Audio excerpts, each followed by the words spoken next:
Assalamualaikum warahmatullahi wabarakatuh. Bismillahirrahmanirrahim. Alhamdulillahi rabbil alamin. Hamdan syakirin, hamdan na'imin, hamdan yuafi ni'amah wa yukafi majidah. Ya Rabbana lakal hamd kama yanbaghi li jalali wajhikal karim wa azimi sultanik. Ashhadu an la ilaha illallah wa ashhadu anna Muhammadan abduhu wa rasuluh.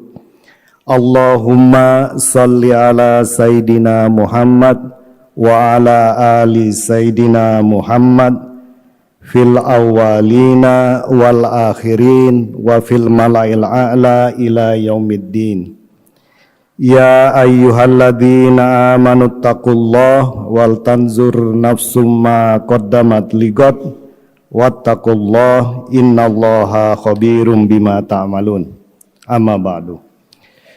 Jamaah salat Jumat yang diberkati Allah Subhanahu wa taala, pertama-tama marilah kita panjatkan puji syukur kehadirat Allah Subhanahu wa taala yang telah begitu banyak memberikan kenikmatan kepada kita, nikmat kesehatan, nikmat keluarga, nikmat Islam, nikmat iman, nikmat-nikmat yang kadang-kadang oleh kita taken for granted ya.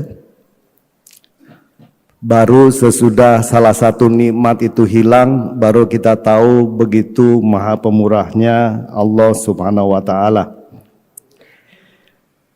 Selanjutnya, sebagaimana biasa, khotib ingin mengajak khotib sendiri dan jamaah sekalian, marilah selalu kita tingkatkan ketakwaan kita kepada Allah Subhanahu wa taala, karena di zaman modern, di zaman digital yang bergerak cepat saat ini, hanya ketakwaan kepada Allah lah yang insya Allah akan menyelamatkan kita. Meningkatkan ketakwaan dalam artian berusaha lebih baik mematuhi, menjalani segala perintah Allah, berusaha menjauhi segala larangan Allah, dan menerima qada dan qadar dari Allah Subhanahu wa taala. Amin amin ya rabbal alamin. Jamaah sekalian, hari ini bertepatan dengan peristiwa Isra Mi'raj. Peristiwa luar biasa yang ilmu pengetahuan modern pun sampai saat ini belum bisa mengkomprehend ya, belum bisa menjelaskan. Tetapi bagi kita umat Islam ini adalah fakta, qot'inya semacam itu. Masalah manusia saat ini belum bisa memahami, bukan berarti peristiwa tersebut tidak ada ya. Peristiwa Isra Mi'raj ini sebagaimana kita ketahui terjadi pada suatu malam 27 Rajab, yaitu Kanjeng Nabi Shallallahu Alaihi Wasallam diperjalankan dari Masjidil Haram ke Masjidil Aqsa di Palestina. Jaraknya mungkin kira-kira kalau jarak lurus 1240 km ya. Dan kemudian dari Masjidil Aqsa, Kanjeng Nabi Sallallahu Alaihi Wasallam dinaikkan ke langit pertama, terus 2, 3, 4, 5, 6, 7 sampai Sidratul Muntaha. Jaraknya walau alam bisawab. Karena pengamatan astronomi sekarang saja, tepian alam semesta yang teramati saat ini, observable universe, katakanlah itu langit pertama yang bisa teramati saja, diameternya sudah 93 miliar tahun cahaya. Jadi kalau kita bergerak dengan kecepatan cahaya 300.000 km per detik, dari bumi sampai ke tepian alam semesta yang teramati saat ini, 93 bagi 2, 46,5 miliar tahun cahaya.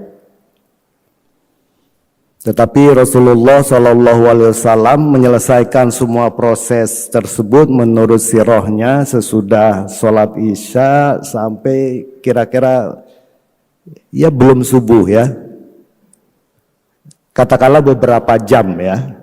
Jadi memang secara ilmu pengetahuan saat ini belum bisa dijelaskan secara baik. Jamaah sekalian, bagi kita umat Islam sudah percaya tentunya ya, karena Allah Subhanahu wa taala dalam Al-Qur'an mengatakan Bismillahirrahmanirrahim.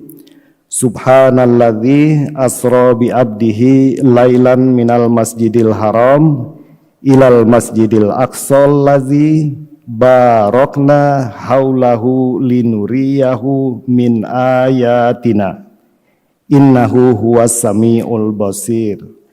Maha suci Allah yang telah memperjalankan hambanya, maksudnya Nabi Muhammad SAW, pada malam hari dari Masjidil Haram ke Masjidil Aqsa yang telah kami berkahi sekelilingnya, agar kami perlihatkan kepadanya sebagian tanda-tanda kebesaran kami. Sesungguhnya Dia Maha mendengar lagi Maha melihat. Ini di Quran surat 17 Al-Isra ayat pertama. Kemudian Mi'raj ini perjalanan naiknya Rasulullah dari Masjidil Aqsa ke Sidratul Muntaha, memang di Quran tidak disebutkan persis langit per langit ketemu siapa ya, itu di hadis. Tetapi sudah diindikasikan di surat An-Najm.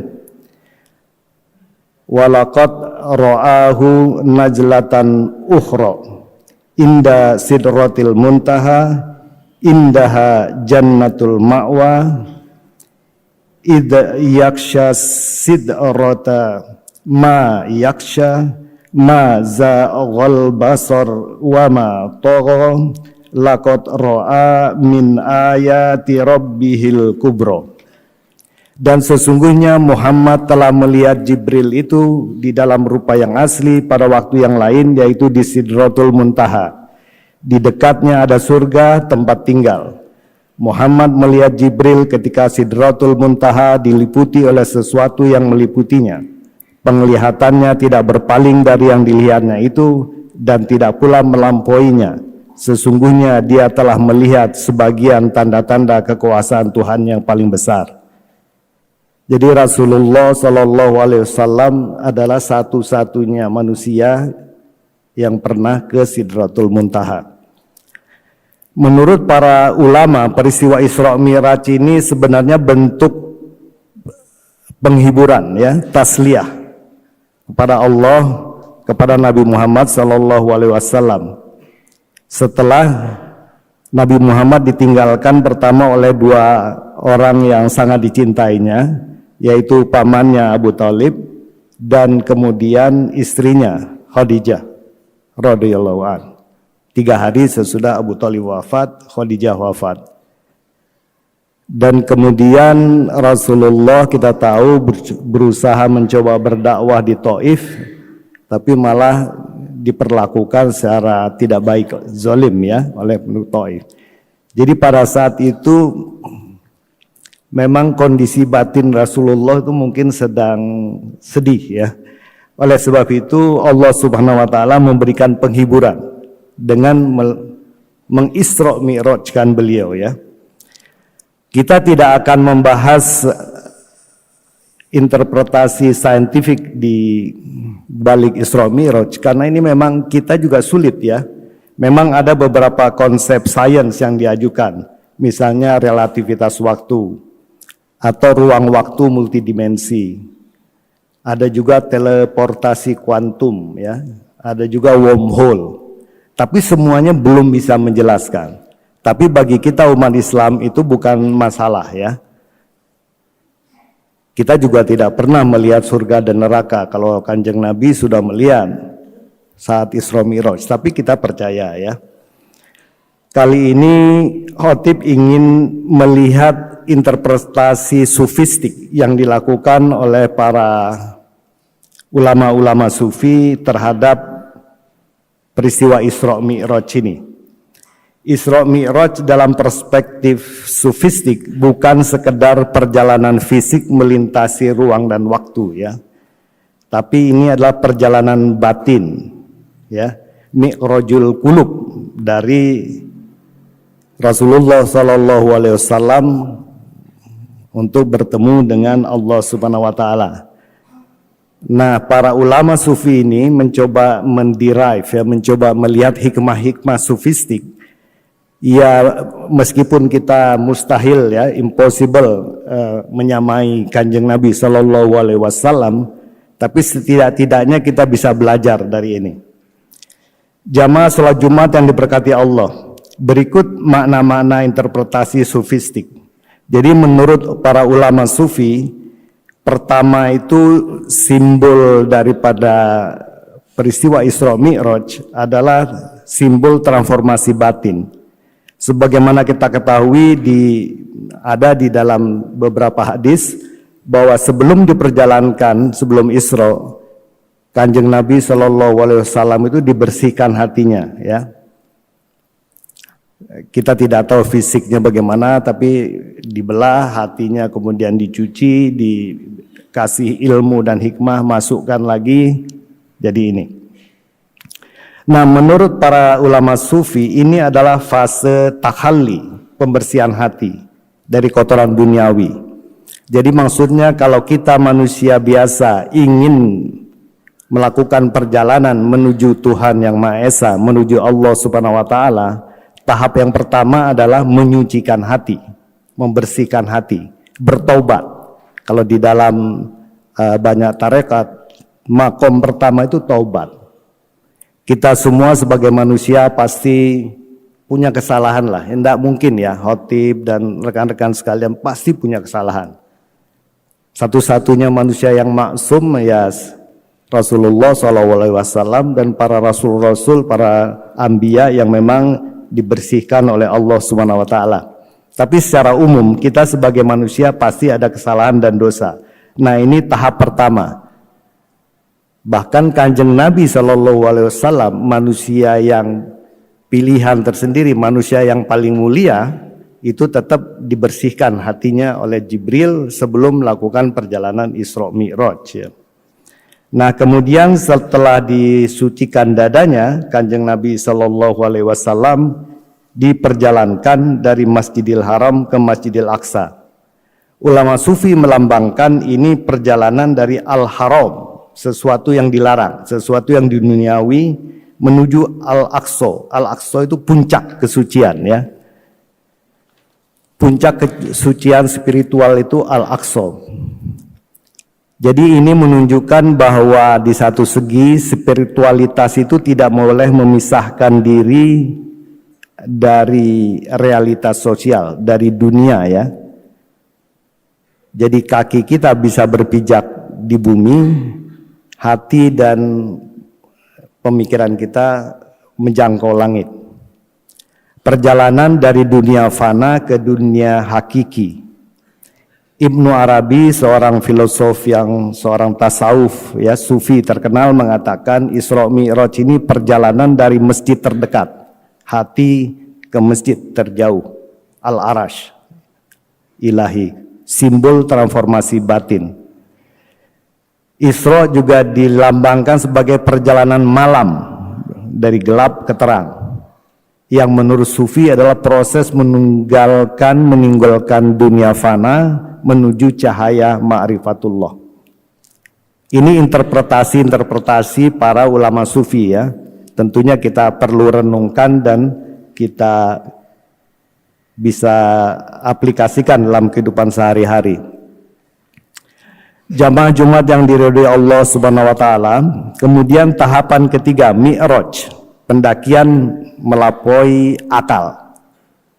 Bahkan dalam konsep universe saat ini pun, perjalanan melintas langit ini sesuatu yang melewati akal manusia saat ini, ya. Karena konsep 7 lapis alam semesta pun masih hipotesa, ya. Karena memang teknologi saat ini belum bisa mendeteksi adanya 7 lapis alam semesta, ya. Bukan lapisan troposfer, ionosfer dan segala macam. Itu memang terlalu duniawi, ya. Tapi ini lapisan alam semesta. Jadi Mi'raj adalah menembus 7 lapis langit. Dalam tasawuf, setiap langit ini melambangkan tingkat nafsu atau makom kedudukan spiritual yang harus dilalui seorang manusia kalau dia ingin bergerak dari bumi mendapatkan ma'rifatullah Allah. Ada beberapa interpretasi ini, Khatib ingin coba beberapa ini ya. Jadi kelompok pertama mengatakan, misalnya langit pertama, Kanjeng Nabi SAW bertemu dengan Nabi Adam. Nah, ini Nabi Adam ini dikaitkan dengan taubat, ya, kesadaran akan asal usul dan fitrah. Kemudian langit kedua Nabi Isa dan Nabi Yahya, ini kesucian hati dan pengendalian hawa nafsu, dikatakan juga sebagai zuhud, ya. Kemudian langkah ketiga Yusuf, keindahan akhlak, cinta ilahi dan kesabaran. Kemudian dikaitkan dengan sabar. Kita tahu bahwa Nabi Yusuf alaihissalam menggambarkan kehidupan yang penuh lika-liku, up and down, ya. Bahkan mungkin jarang terjadi dalam kehidupan manusia biasa. Tapi Nabi Yusuf tetap sabar di jalan Allah. Makanya ini langit ketiga dikatakan sabar. Kemudian Idris, Nabi Idris dilambangkan sebagai orang yang berilmu dan berhikmah. Idris adalah salah satu nabi yang diangkat mendekati Allah dan tidak kembali lagi, ya. Beliau oleh para ulama sufi dikaitkan dengan makom tawakal. Kemudian Harun, Nabi Harun di langit kelima dikaitkan dengan ridho, Nabi Musa dikaitkan dengan mahabbah, dan langit ketujuh Nabi Ibrahim dikaitkan dengan makom ma'rifah. Walau walam bisawab kebenarannya, ya. Tetapi tentunya para ulama sufi ini telah mencurahkan segala pemikirannya, dan mereka juga ulama-ulama yang sangat soleh, sangat tawadu, sangat takwa. Jadi kenapa tidak kita juga merefer ke mereka, ya. Kita biasa menulis paper mengacu ke saintis-saintis yang sudah terkenal. Jadi dalam dunia keagamaan pun sangat sahih kalau kita mengacu kepada alim ulama besar yang memang sudah hidup di dalam Al-Quran dan Sunnah Rasul bertahun-tahun dan juga sudah mengaplikasikannya dalam kehidupan sehari-hari, ya. Jadi nauzubillah min zalik, jangan sampai ada umat Islam yang mendiskreditkan para ulama, ya, karena mereka sudah melakukan pemikiran-pemikiran yang sangat bermanfaat bagi kita. Kemudian Sidratul Muntaha ini disimbolkan sebagai batas akhir pengetahuan makhluk. Jadi seperti kita ketahui dalam kisah Isra Mi'raj pun, begitu mau ke Sidratul Muntaha, Nabi Jibril, malaikat Jibril itu dia sudah tidak boleh masuk, tidak mau masuk, dia tidak bisa mengantarkan. Karena di dalam sirah dikatakan bahwa katanya dia akan terbakar kalau masuk ke zona mendekati Sidratul Muntaha. Jadi ini adalah fase yang batas akhir pengetahuan makhluk, ya. Jadi ini fase yang hanya Kanjeng Nabi SAW saat ini pernah melakukan. Kemudian tahap keempat menurut para ulama sufi adalah dialog langsung, musyahadah. Jadi pertemuan Nabi dengan Allah tanpa perantara adalah puncak dari ma'rifatullah. Jadi ini bukti bahwa manusia bisa bertemu, bisa sangat dekat dengan Allah, dicontohkan dengan Nabi SAW. Kalau kita ya tidaklah, ya, kita akan sangat sulit. Tetapi insya Allah, sebagaimana kita ketahui, salah satu oleh-oleh daripada Isra Mi'raj itu adalah sholat, ya. Nah, nanti ulama sufi mengatakan bahwa sholat itu sebenarnya as-sholatu mi'rajul mu'minin. Jadi sholat itu adalah proses mi'raj kita sehari-hari, ya, kepada Allah Subhanahu wa taala. Kita bisa berusaha mendekati Allah salah satunya melalui jalur sholat. Yang kelima, kembali ke bumi, manifestasi perjalanan. Jadi salah satu yang mengagumkan daripada Kanjeng Nabi SAW adalah Nabiullah SAW sudah ke Sidratul Muntaha, melihat surga, melihat neraka, bertemu Allah, tapi tetap kembali, ya. Jadi ini mengindikasikan menurut ulama sufi, kita sebagai seorang muslim tidak boleh mengasingkan diri. Banyak kita lihat ulama-ulama besar itu mereka memang di tahap-tahap awal itu mencari ilmu, beramal, coba mendekati Allah. Kemudian sesudah itu mereka terjun ke masyarakat. Jadi Kanjeng Nabi SAW sudah levelnya begitu tinggi. Sebenarnya mungkin kalau Kanjeng Nabi SAW tetap minta pada Gusti Allah biarkan di surga saja seperti Nabi Idris, mungkin diberi.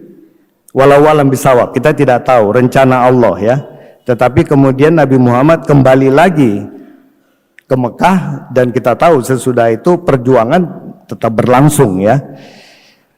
Jadi sebagai seorang muslim, analoginya dari sini, sealim apapun kita, estetisme itu tidak dikenal dalam Islam. Kerahiban itu tidak dikenal. Sedekat apapun kepada Allah Subhanahu wa taala, tetap seorang itu harus terjun mencoba memperbaiki umatnya, ya. Nah, yang terakhir tentunya kalau para ahli sufi tadi melihat bekal atau oleh-oleh Kanjeng Nabi SAW kepada umatnya adalah sholat, ya. Jadi sholat ini adalah mi'rajnya orang beriman. Jangan pernah tinggalkan sholat.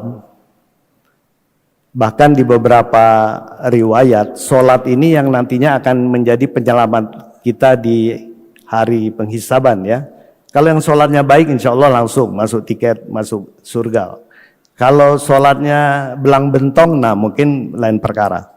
Banyak orang yang begitu sampai nanti ingin kembali ke dunia, salah satunya untuk bersedekah, ya.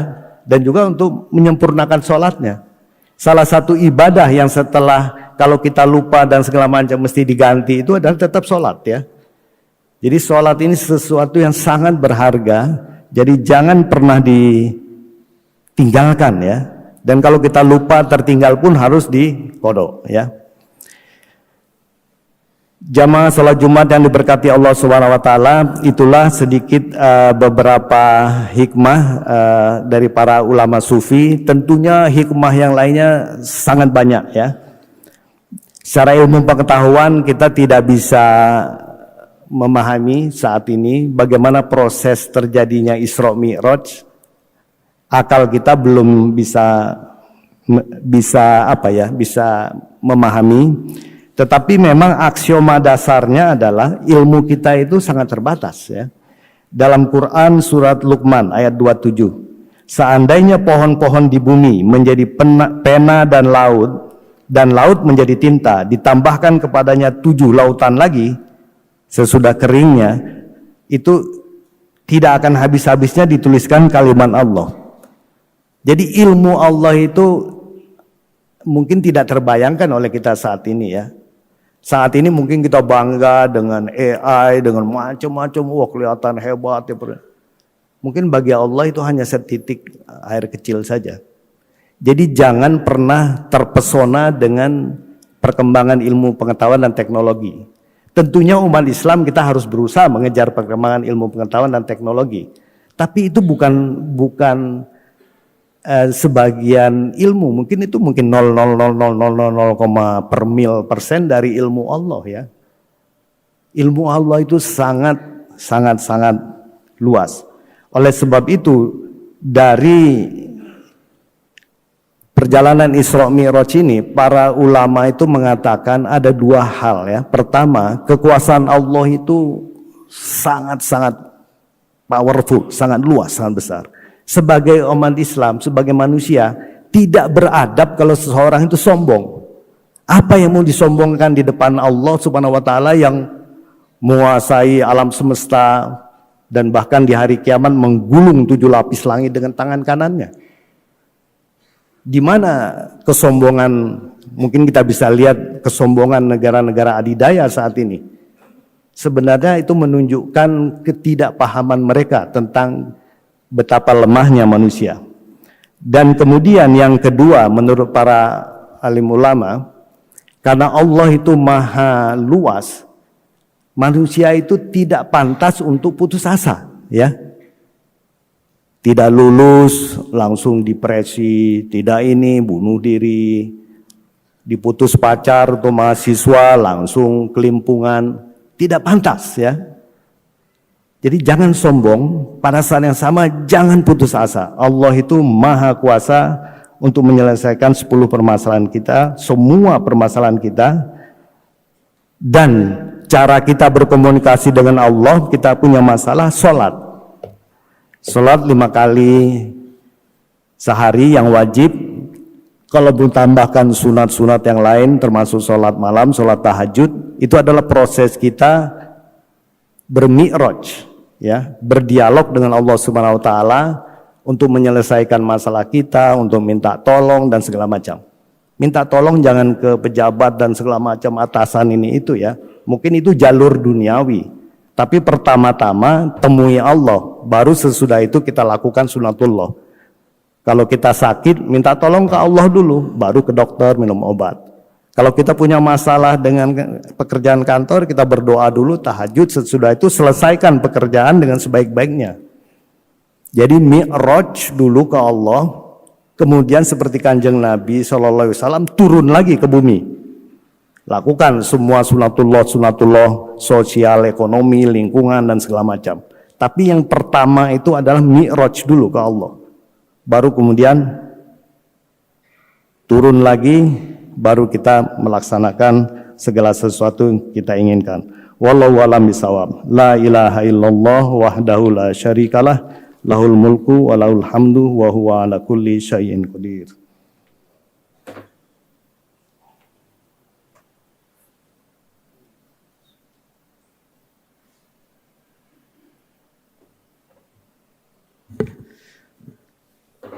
Alhamdulillahi rabbil alamin, hamdan syakirin, hamdan na'imin, hamdan yu'afi ni'amah wa yukafi majidah. Asyhadu an la ilaha illallah wa asyhadu anna muhammadan abduhu wa rasuluh. Allahumma salli ala sayyidina Muhammad wa ala ali sayyidina Muhammad fil awwalina wal akhirin wa fil malail a'la ila yaumiddin. Ya Allah, ya Rahman, ya Rahim, ya Rahuf, ya Wadud, ya Hannan, ya Mannan, ya Hayyul, ya Qayyum, ya Jil Jalali wal Ikram, ya Hayyul, ya Qayyum, ya Jal Jalali wal Ikram, ya Hayyul, ya Qayyum, ya Aliyul Azim. Allahumma ighfir lil mu'minina wal mu'minat wal muslimina wal muslimat al-ahya'i minhum wal amwat birahmatika ya arhamar rahimin. Rabbana zalamna anfusana wa illam taghfir lana wa tarhamna lanakunanna minal khasirin. Rabbana ighfir lana dzunubana wa israfana fi amrina wa sabbit aqdamana wansurna 'alal qaumil kafirin. Rabbana hablana min ajwajina wa zurriyatina qurrata a'yun waj'alna lil muttaqina imama. Rabbana ighfir lana dzunubana wa kaffir anna sayyi'atina wa tawaffana ma'al abrar. Rabbana atina fid dunya hasanah wa fil akhirati hasanah wa qina adzabannar. Subhana rabbika rabbil izzati amma yasifun wa salamun alal mursalin walhamdulillahi rabbil alamin wa aqimus shalah. Assalamualaikum warahmatullahi wabarakatuh.